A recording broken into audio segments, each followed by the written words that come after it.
Hello friends, welcome to knowledge reference. তো আজকে food sub inspector GK ভারতের অর্থনীতি থেকে সেরা 50টি গুরুত্বপূর্ণ প্রশ্ন আলোচনা করব, যা তোমাদের সামনেই যে ফুড এসআই পরীক্ষা রয়েছে তার জন্য অতি গুরুত্বপূর্ণ। তো চলো কথা না বাড়িয়ে শুরু করছি আজকের সেরা 50টি ইকোনমির প্রশ্ন। প্রথম প্রশ্ন দেখো, ন্যাশনাল স্টক এক্সচেঞ্জের প্রধান কার্যালয় কোথায় রয়েছে? ন্যাশনাল স্টক এক্সচেঞ্জের প্রধান কার্যালয় রয়েছে মুম্বাইতে। মনে রাখবে, মুম্বাইতে। ভারতের আর্থিক বছর শুরু হয় কত থেকে? তো 1 এপ্রিল। প্রতি বছর 1 এপ্রিল থেকে ভারতের আর্থিক বছর গণনা শুরু হয়। তারপর দেখো, অর্থ বিল শুধুমাত্র পাস করা হয় কোন সভায়? তো মনে রাখবে, অর্থ বিল শুধুমাত্র লোকসভাতে পাস করা হয়। তারপর উপভোক্তা সুরক্ষা আইন কত সালে পাস হয়? 1986 সালে। 1986 সালে উপভোক্তা সুরক্ষা আইন পাস হয়। তারপর দেখো, নতুন অর্থনৈতিক নীতি যা 1991 সালে চালু হয়েছিল। তো এই 1991 সালের চালু হওয়া অর্থনৈতিক নীতির সময় ভারতের অর্থমন্ত্রী কে ছিলেন? মনে রাখবে, ডাক্তার মনমোহন সিং। ঠিক আছে, মনমোহন সিং ছিলেন ভারতের অর্থমন্ত্রী। পরবর্তী, প্লাস্টিক মানি কাকে বলা হয়? তো ক্রেডিট কার্ডকে বলা হয় প্লাস্টিক মানি। অমর্ত্য সেন নোবেল পুরস্কার পেয়েছিলেন অর্থনীতিতে কত সালে? 1998 সালে। তো কিসের জন্য তিনি অর্থনীতিতে নোবেল পুরস্কার পান? মনে রাখবে, দারিদ্র দূরীকরণ নিয়ে তিনি গবেষণা করেছিলেন, এই জন্য তাকে অর্থনীতিতে 1998 সালে নোবেল পুরস্কার দেওয়া হয়েছিল। তারপর দেখো, ওয়ার্ল্ড ডেভেলপমেন্ট রিপোর্ট কোন সংস্থা পেশ করে? ওয়ার্ল্ড ডেভেলপমেন্ট রিপোর্ট পেশ করে বিশ্ব ব্যাংক বা ওয়ার্ল্ড ব্যাংক। তারপরে দেখো, ওয়ার্ল্ড ট্রেড অর্গানাইজেশন অর্থাৎ WTO, এই ওয়ার্ল্ড ট্রেড অর্গানাইজেশনের প্রাথমিক নাম অর্থাৎ পূর্বে কী নাম ছিল? মনে রাখবে, GATT, গ্যাট। গ্যাট ছিল WTO এর পূর্ব নাম। ঠিক আছে, পরবর্তী প্রশ্নগুলো দেখব। ঠিক আছে, কী রয়েছে প্রশ্ন দেখো, বিশ্ব ব্যাংকের সদর দপ্তর কোথায় রয়েছে?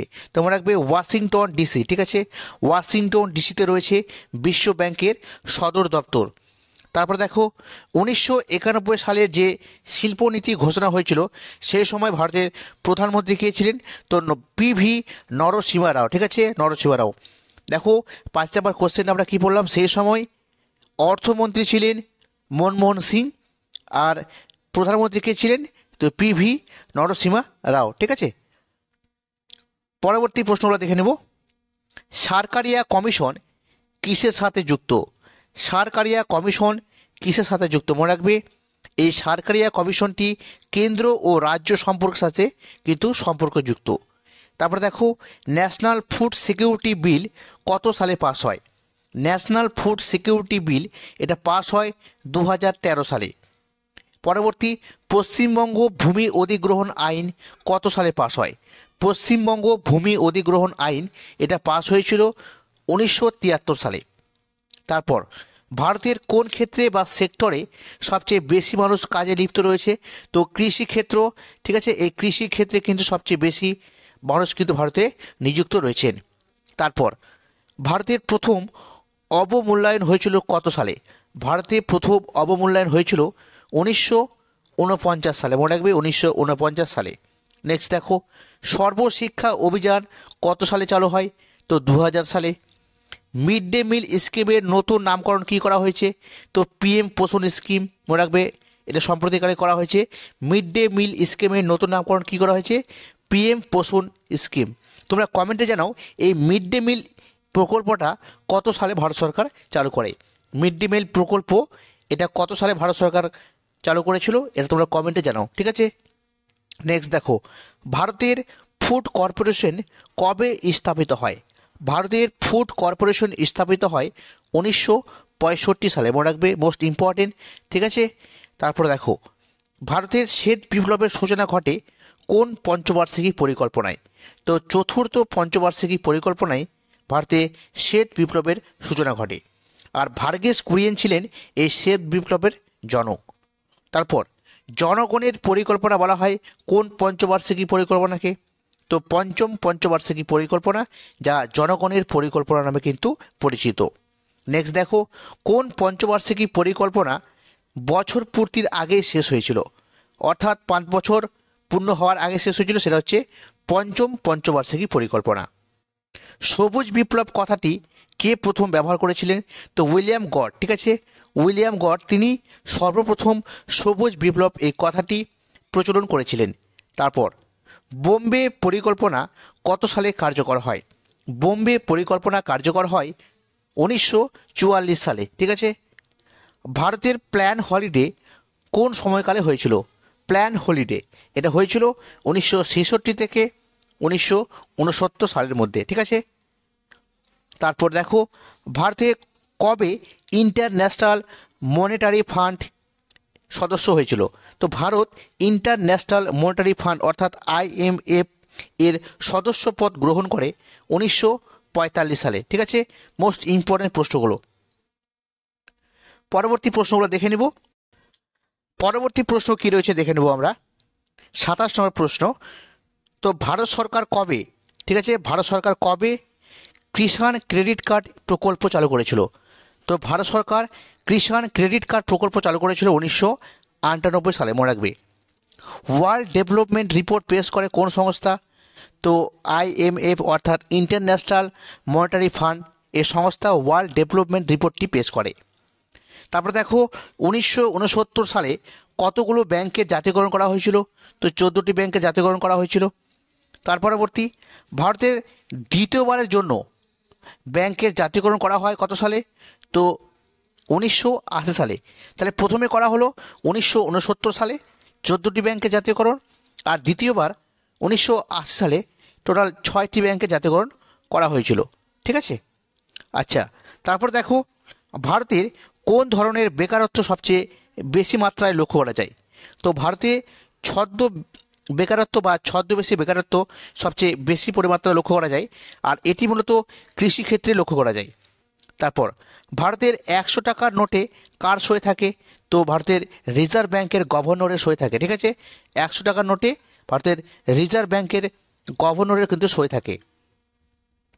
পরবর্তী, মানব উন্নয়ন সূচক কোন সংস্থা গঠন করে? মানব উন্নয়ন সূচক এটা প্রকাশ করেন মানব উন্নয়ন সূচক অর্থাৎ হিউম্যান ডেভেলপমেন্ট ইন্ডেক্স, UNDP, ঠিক আছে, UNDP অর্থাৎ ইউনাইটেড নেশন ডেভেলপমেন্ট প্রোগ্রামের দ্বারা কিন্তু এটা প্রকাশ করা হয়। তারপর দেখো, reserve bank of India museum, reserve bank of India museum এটা কোথায় রয়েছে? তো কলকাতাতে। RBI অর্থাৎ রিজার্ভ ব্যাংক অফ ইন্ডিয়ার 25তম এবং বর্তমান গভর্নর কে রয়েছেন? তো শক্তিকান্ত দাস, ঠিক আছে। তারপর ভারতের রিজার্ভ ব্যাংক কত সালে স্থাপিত হয়? 1935 সালে, আর এর হেডকোয়ার্টার কথা রয়েছে মুম্বাইতে। নীতি আয়োগ কত সালে গঠিত হয়? তো 2015 সালে নীতি আয়োগ গঠিত হয়। স্টেট ব্যাংক অফ ইন্ডিয়া, ঠিক আছে, স্টেট ব্যাংক অফ ইন্ডিয়ার পূর্ব নাম কী ছিল? তো ইম্পেরিয়াল ব্যাংক অফ ইন্ডিয়া ছিল স্টেট ব্যাংকের পূর্ব নাম। 1 টাকার নোটে কার স্বাক্ষর থাকে? তো ভারতের অর্থ সচিবের। কত সালে স্টেট ব্যাংক অফ ইন্ডিয়ার জাতীয়করণ করা হয়? 1955 সালে। নাবার্ড কত সালে গঠিত হয়? নাবার্ড হচ্ছে 1982 সালে গঠিত হয়, 1982। আর এটি হচ্ছে কৃষিক্ষেত্রে মানে লোন দেয়, ঠিক আছে, এই ব্যাংকটি নাবার্ড যেটা রয়েছে, ঠিক আছে, এটা কৃষিক্ষেত্রে মূলত ব্যাংকে লোন দেওয়া হয়। তারপর সেবি, ঠিক আছে, সেবি হচ্ছে 1988 সালে প্রতিষ্ঠিত হয়, মনে রাখবে, দুটো ইম্পর্টেন্ট। আরেকটা পরীক্ষায় আছে এক্সিম ব্যাংক, ঠিক আছে, এক্সিম। তো এক্সিম ব্যাংক এটা হচ্ছে এক্সপোর্ট অ্যান্ড ইম্পোর্ট ব্যাংক, এটি কিন্তু 1982 সালে স্থাপিত হয়, মনে রাখবে, এটিও মোস্ট ইম্পর্টেন্ট।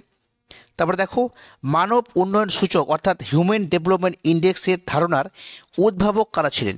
তো অমর্ত্য সেন এবং মেঘনাথ দেশাই, অমর্ত্য সেন এবং মেঘনাথ দেশাই তারা কিন্তু এই HDI অর্থাৎ হিউম্যান ডেভেলপমেন্ট ইন্ডেক্সের উদ্ভাবক। মিশ্র অর্থনীতির জনক নামে কে পরিচিত ছিলেন? তো বিখ্যাত অর্থনীতিবিদ অ্যাডাম স্মিথ, ঠিক আছে, মিশ্র অর্থনীতি বা অর্থনীতির জনক অ্যাডাম স্মিথ। পরিকল্পনা কমিশন কত সালে গঠিত হয়? 1950 সালে পরিকল্পনা কমিশন গঠিত হয়। সিলভার রিভলিউশন কথাটি কিসের সাথে যুক্ত? সিলভার রিভলিউশন, তো এটি মূলত ডিম উৎপাদনের সাথে যুক্ত, ঠিক আছে। তারপর দেখো, কোন পঞ্চবার্ষিকী পরিকল্পনায় সবুজ বিপ্লবের সূচনা ঘটে? মনে রাখবে, মোস্ট ইম্পর্টেন্ট, তৃতীয় পঞ্চবার্ষিকী পরিকল্পনায় ভারতে সবুজ বিপ্লবের কিন্তু সূচনা ঘটে। ঠিক আছে, পরবর্তী দেখো, 2011 সালের জনগণনা অনুসারে ভারতের দরিদ্রতম রাজ্য কোনটি? তো ছত্তিশগড় হচ্ছে ভারতের দরিদ্রতম রাজ্য। তারপর দেখো, ভারতের প্রথম অর্থ কমিশনের চেয়ারম্যান কে ছিলেন? তো কেসি নিয়োগী। ঠিক আছে, 1951 সালে ভারতের প্রথম অর্থ কমিশনার। আর রিজার্ভ ব্যাংকের প্রথম ভারতীয় গভর্নর কে ছিলেন? সিডি দেশমুখ। সিডি দেশমুখ ছিলেন রিজার্ভ ব্যাংক অফ ইন্ডিয়ার ভারতীয় গভর্নর, আর প্রথম গভর্নর ছিলেন অসবর্ন স্মিথ। ঠিক আছে, তো এই ছিল বন্ধুরা আজকের 50টি গুরুত্বপূর্ণ ইকোনমির প্রশ্ন। কেমন লাগলো তোমরা অবশ্যই কমেন্টে জানাও। যদি ভালো লাগে তো অবশ্যই কমেন্টে বলো, কিন্তু এর পরবর্তীতে আবার কিন্তু পার্ট 2 নিয়ে আসবো। সামনেই কিন্তু পরীক্ষা রয়েছে, সময় বেশি নাই। তোমরা অবশ্যই ভিডিওটি লাইক, শেয়ার এবং কমেন্ট করে দিও, আর নতুন হয়ে থাকলে সাবস্ক্রাইব করবে। তো আজ এই পর্যন্তই, থ্যাংক ইউ।